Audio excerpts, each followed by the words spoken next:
Adding a Python library in Visual Studio Code involves installing the library using a package manager like pip and ensuring that VS Code recognizes it. Here's a step-by-step guide. Install Python extension. Open VS Code.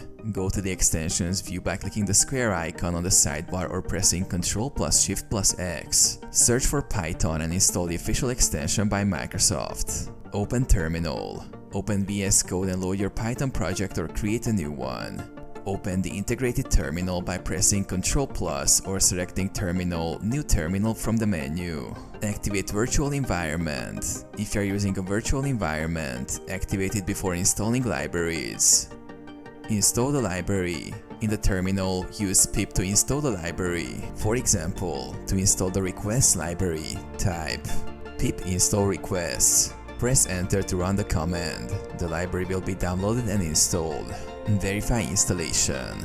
Ensure that the library is installed correctly by importing it in a Python file.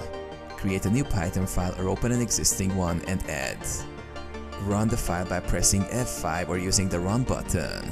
Check Python path. Make sure the Python interpreter used in VS Code is the same as the one where the library is installed.